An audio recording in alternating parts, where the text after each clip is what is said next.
요즘 아파트나 빌라에 살면 이러한 누수 문제를 굉장히 많이 겪게 됩니다. 근데 누수 원인을 확인하기 위해서 이렇게까지 파지 않아도 되는데 집안을 난장판으로 만들어 놓고 또 수리도 못했으면서 수백만 원을 청구하는 경우도 많습니다. 또한 제가 알아본 업체는 20만 원에 해준다고 했는데 관리사무소에서 현재 담당하고 있는 업체에서는 90만 원에 진행을 이미 하고 있더군요. 진짜 눈먼 돈이 너무나 많습니다. 업체에 따라 수백만 원의 비용 차이가 나며 알게 모르게 여러분의 관리비가 줄줄 새고 있는데 대부분의 입주민은 이러한 상황이 펼쳐지고 있는지도 모르고 있는 어처구니 없는 상황이 지금도 나타나고 있습니다. 이 영상을 끝까지 보시면 누수 관련된 업체 컨택 방법, 호구를 안 당하는 방법 등 모든 것을 알게 되실 겁니다.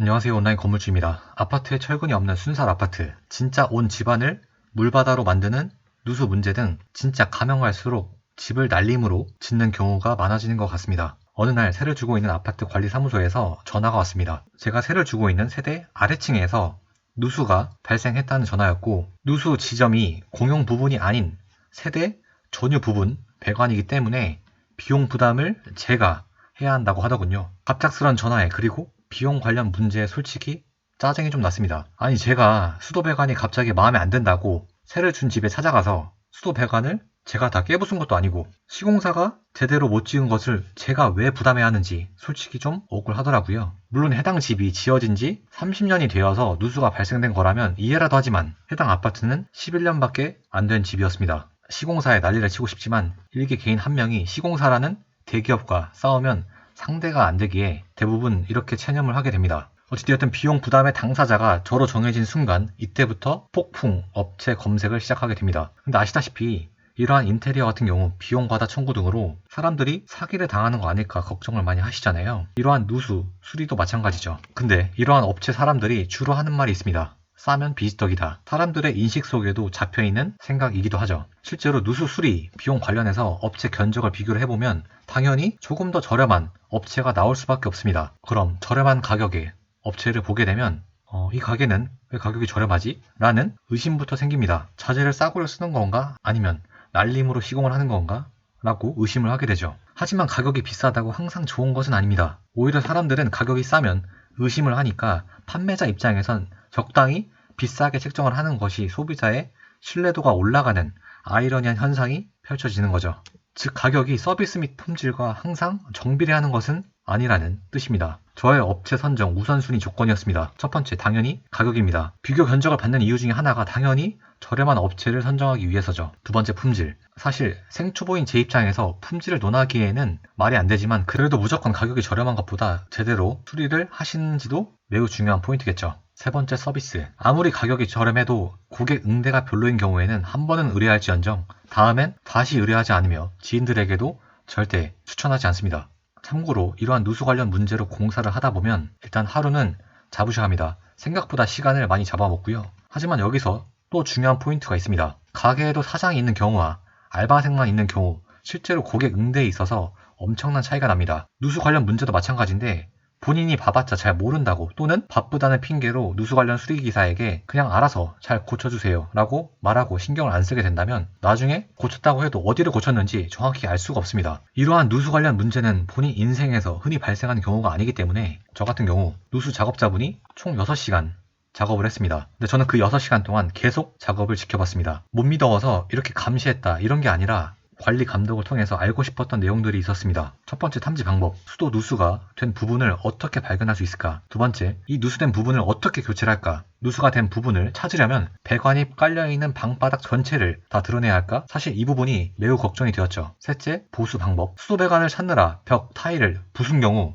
이를 어떻게 다시 메울 것인지가 궁금했습니다. 이제부터 어떻게 누수, 수리를 하였는지 좀 자세하게 알려드리겠습니다. 먼저 아래층 천장에서 바라본 분배기인데요. 잘 보시면 여기 세면기라고 써져 있는 부분에서 물이 한 방울씩 똑똑 떨어졌습니다. 아파트는 각 평형별 도면이 있죠. 이 도면을 근거로 이 수도배관이 위층 세대, 즉 제가 세를 주고 있는 세대 어디로 연결되는지 파악하기가 상대적으로 용이했습니다. 이를 근거로 수리 기사님께서는 거실 쪽 화장실, 세면대 쪽에서 문제가 있을 수 있음을 추정을 하신 거죠. 그리고 이러한 누수 탐지 기계로 청음을 하기 시작했습니다. 보통 가스 탐지기로 대략적인 위치를 확인을 하고 이 청음 기계로 세부적인 위치를 찾아내는 것 같더라고요.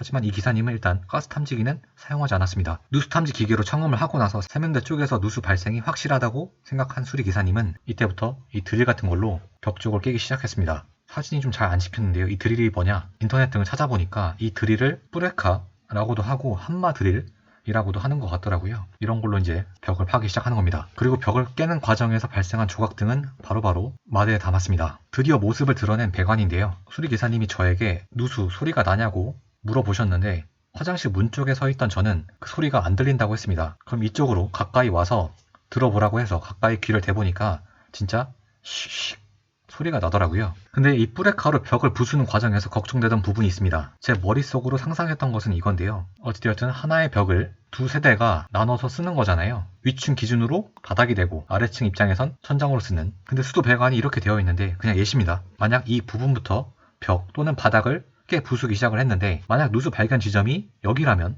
시작 전부터 누수 발견 지점까지 뿌레카로 방바닥을 다 드러내야 하는데 이렇게 되면 비용도 많이 증가하고 시간도 오래 걸려서 이 기사님이 또 추가 수당을 요구하는 것은 아닐까라고 걱정을 했었죠. 당연하게도 누수 발견 지점이 빨리 발견이 되어서 이렇게 짧게 뿌레카로 판 것보다는 비용이 이게 더 나올 거라는 게 자연스러운 생각인 거잖아요. 저만 그런가요? 근데 정말 어떻게 보면 간단했던 게 결론적으로 이 수도 배관만 빼가지고 이 수도 배관만 교체를 했습니다. 이 수도 배관 쪽에서 문제가 터진 건 확실한데 그 부분을 발견하기 위해서 이 바닥을 다 부수는 건 비효율적이니까 이 수도 배관만 빼가지고 그냥 교체를 하시더라고요. 즉, 이 벽 타일 하나만 깐 겁니다. 이렇게 좀 간단하게 할 수 있게 된 이유도 잘 살펴보니까 이 노란 배관 보이시죠? 이 노란 배관이 이 수도 배관을 아래층까지 스무스하게 잘 내려갈 수 있게 하는 어떻게 보면 좀 통로 역할을 하더라고요.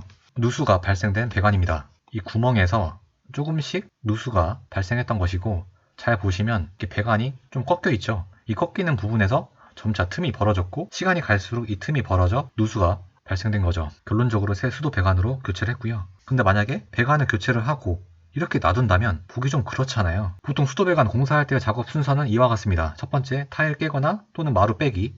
둘째, 콘크리트 벽 깨기. 셋째, 수도 배관 교체. 네 번째, 콘크리트 깬 벽을 다시 메우고 마지막으로 타일이나 마루 다시 갈아 끼우기. 근데 이 네 번째, 다섯 번째 과정을 이 누수 수리 기사분이 한꺼번에 해주면 좋지 않을까요? 저는 처음에 잘 몰랐기 때문에 또 다른 인테리어 업자를 불러야 하는 것인가 했습니다. 즉 여기는 A가 하고 여기는 B가 하는 것인가 했죠. 하지만 또 다른 업자를 부르게 되면 이를 두 번 해야 되는 셈인 거죠. 하지만 이 수리기사님은 수도 배관도 교체를 하시고 콘크리트 타설 및 타일 교체 등도 한 번에 다 하시더라고요. 물론 이렇게 해주시는 기사님도 많고 그냥 수도 배관만 수리해주고 그냥 가시는 업체 기사님도 있습니다. 아니면 별도로 또 견적 요청을 하시는 업체도 있고요. 작업 완료된 사진이고요. 교체한 타일이 조금 색이 튀긴 하지만 세면기 아래 이 덮개가 조금 가려져서 이 정도면 괜찮다고 생각을 합니다. 수리 비용은 100만원 초반 나왔고요.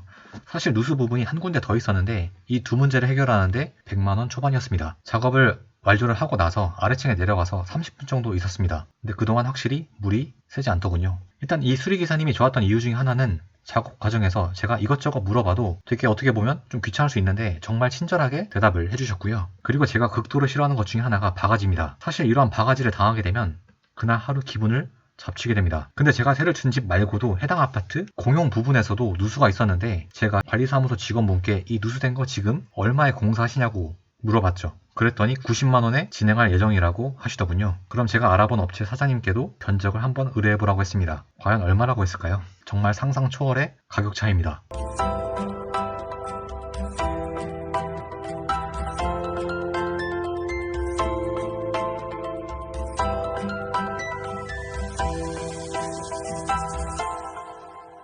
제가 알아본 업체에서는 20만원에 해준다고 하고 관리사무소에서 알아본 업체에서는 90만원에 해준다는 거죠. 결론적으로 20만원에 충분히 할 수 있는 거 90만원에 하게 되면 입주민 입장에서는 내지 않아도 될 70만원을 추가로 관리비로 내야 하겠죠. 근데 이 과다청구 사례가 이 아파트에 이번 한 건만 있었을까요? 아파트 세대 전유 부분과 달리 아파트 공용 부분은 배관도 더 크고 작업 난이도도 더 있을 수도 있는데 이 과정에서 더 뻥튀기를 해서 작업하는 사례도 무진장 많을 겁니다. 입주민 입장에서는 200만원에 처리될 것을 3,200만원에 처리하게 되는 경우가 과연 없다고 할 수 있을까요? 근데 여러분 솔직히 아파트 관리비 고지서 자세히 보시나요? 솔직히 관리비 고지서를 꼼꼼하게 보는 입주민은 거의 없고요. 자세히 본다고 해도 아파트 공용 부분 수도배관 공사비를 입주민이 그 가격이 과연 적절한지 여부를 판단하기도 솔직히 쉽지가 않죠. 예를 들어 아까 200만 원에 할 수 있는 것을 3,200만 원에 진행했다고 하더라도 아파트가 만약 3,000세대인 경우 그럼 한 세대에 부과되는 관리비는 3,000만 원 나누기 3,000세대 하면 10,000원인데 이게 입주민 입장에서는 이번 달은 조금 많이 나왔네 하고 그냥 그런가 보다 하고 넘어가는 경우가 허다하죠. 그런데 관리사무소에 근무하는 직원 입장에서는 이러한 문제를 열심히 해결하려고 노력을 할까요? 여러 업체 비교 견적을 받는다든지 아니면 어느 부분에서 과다 청구가 발생할 수 있는지 등을 열심히 분석해보려는 관리사무소 직원이 있을까요? 솔직히 한 명도 없을 것입니다. 어떻게 보면 당연한 게 내 지갑에서 돈이 나가는 것도 아니고 어차피 입주민이 낼 거고 그리고 내가 열심히 업체 비딩을 해서 좋은 업체를 선정을 해도 나한테 인센티브 떨어지거나 월급을 올려주는 것도 아니니까 열심히 일을 할 동기부여가 없는 거죠. 이런 데서 눈먼 돈이 발생을 하는 겁니다. 대표적으로 지방교육재정, 교부금 등이 있죠. 쓰이는 행태를 보면 진짜 말이 안 나옵니다. 이러한 것을 업체 사장님들이 놓칠 리가 없죠. 이러한 구조를 보고 엄청 마진 많이 남길 수 있겠네 라는 판단을 하게 되고 견적서를 비싸게 제출해도 아파트는 세대수가 많기 때문에 그 관리비 증가폭이 세대 입장에서는 눈에 잘 띄지 않으니까 입주민들이 컴플레인도 하지 않고 그리고 관리사무소 직원 또는 소장만 잘 뚫어놓으면 정기적으로 업체를 바꾸는 것이 아니라 웬만해서 그냥 업체를 안 바꾸고 쭉 가니까 말 그대로 노다지가 되는 거죠. 다시 한번 말씀드리지만 싸다고 비지떡이 아닙니다. 비싼데 비지떡인 경우도 많고요. 여기서 주의할 점 등을 말씀드리고 싶습니다. 첫 번째로 배관 자체의 문제점인데요. 좀 자세히 말하면 이 수도 배관으로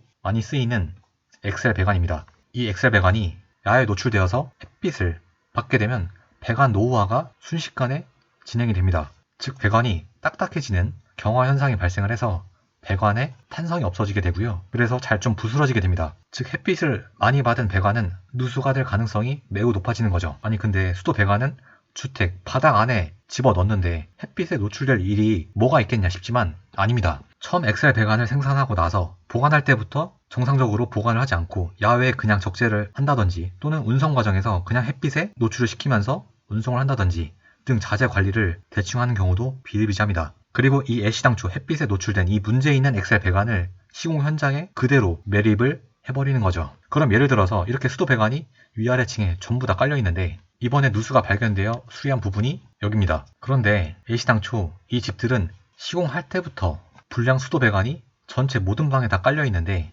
이번에 이 수리한 부분 말고도 다른 부분이 또 언제 누수가 터질지 모릅니다. 근데 무작정 수리하고 나서 얼마 안 되었는데 또 누수가 발생된 경우 이러한 것을 공부를 하지 않으면 무조건 수리기사가 잘못 수리한 줄 알고 오해하는 경우가 발생할 수 있기 때문에 무조건 수리기사에게 뭐라고 하시면 안 됩니다. 잘못한 사람은 시공자들인데 욕먹는 사람은 누수 관련 기사님들인 거죠. 즉 이런 경우에는 배관 전체를 새로 깔아야 할 수도 있습니다. 두 번째 주의할 점은 업체 조사 당사자인데요. 이게 무슨 말이냐? 보통 누수가 발생을 하면 위층 세대, 아래층 세대가 있겠죠? 여기서 어디서 난리가 날까요? 당연히 아래층 세대에서 피해를 입겠죠. 근데 기본적으로 피해를 입은 당사자의 기본적인 스탠스는 이렇습니다. 아 몰라. 이게 무슨 말이냐면 어찌되었든 누수 관련 피해는 내가 보고 있고 위층 세대인 당신이 알아서 빨리 고쳐줘. 이런 마인드가 기본적으로 장착이 되어 있습니다. 사실 누수 관련 원인을 한 가지로 단정할 수는 없습니다. 예를 들어서 비가 많이 와서 외벽을 타고 들어온다든지 등 그 이유가 굉장히 다양한데 무조건 문제 원인을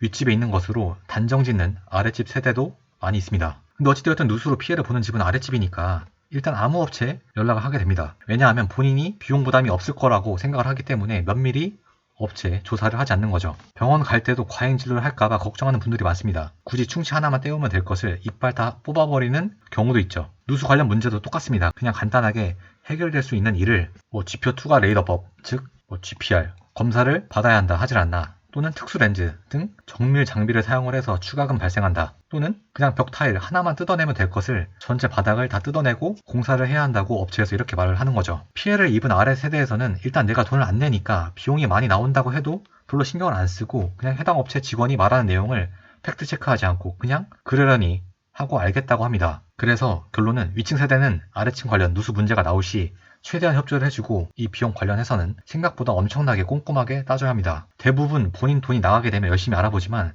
그렇지 않으면 돈을 막 쓰게 되어 있습니다. 세금이 딱 그렇죠. 꼼꼼히 알아보지 않으면 반드시 업체에 눈탱이 맞게 되어 있습니다. 또 하나 사기 안 당하시는 팁인데 가끔 인부들이 7, 8명씩 떼지오는 경우가 있습니다. 이러고선 제대로 고치지도 않고 일단 검사비로 100만 원을 부르는 거죠. 고객 입장에서는 무슨 검사만 하는데 100만 원이냐 하면은 업체 사장님은 아니 이렇게 8명이나 와가지고 5시간이나 시간을 할애를 했는데 100만 원도 안 주냐라고 서로 싸우게 되는 거죠. 근데 잘 아셔야 될 게 간혹 이렇게 많이 오는 경우, 많은 경우 이 대부분의 인부는 인부가 아니라 교육생인 경우도 많습니다. 즉 이 수도배관, 수리 관련 교육을 받기 위해서 온 사람들이라는 거죠. 요즘 수도배관 사업이 좀 돈이 된다고 해서 이러한 수리기사, 업체 사장님들이 교육사업도 진행하는 경우도 많습니다. 별의별 눈탱이 수법이 많이 있으니까 조심하셔야 하고요. 그래서 여러분들께 또 하나 제안을 드리고자 합니다. 이번에 수도배관 공사를 하면서 이 수리기사님하고 여러 이야기를 했고 제 개인적으로는 아주 만족스러웠습니다. 그래서 이 기사분을 여러분께도 소개를 드리고 싶고요. 물론 이분을 소개하는 거에 있어서